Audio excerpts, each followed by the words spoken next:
আমের খোসা সহ আমের আচার তৈরি করব, সেটা আপনাদের সঙ্গে শেয়ার করছি। প্রথমে আস্ত আম এখানে রাখা, আমগুলো 2 খণ্ড করে নিয়েছি, আম 4 খণ্ড করে এরকম টুকরা করে নিয়েছি। এটার ভিতর আচার বানানোর আগে টুকরো করে কেটে নিয়েছি। এখন এটাকে আমি লবণ মাখিয়ে রাখবো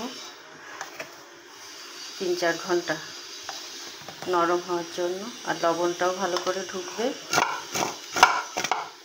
এটা সব লবণ পানি আম থেকে বের হয়েছে। এখানে কিছুক্ষণ ঝরা দিয়ে থাকবে, পানিটা ঝরে যাবে। এখন পরিমাণ মতো একটু চিনি দিয়ে দেব।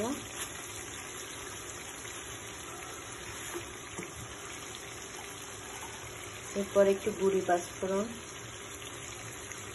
1 চামচ দিয়েছি। এটা সুন্দর করে এখন মিশিয়ে ফেলবো। আমি এখন একটু ভিনেগার অ্যাড করে দিচ্ছি আমটা একটু সিদ্ধ হওয়ার জন্য পরিমাণ মতো। এরপর একটু চিনি দিব টেস্টের জন্য, কেউ নাও দিতে পারেন, টক টক খেতে পারে। আমাদের একটু মিষ্টি দিব আমি এতে। এখন বয়মের ভিতরে রাখবো, বয়ম নিয়ে আসছি।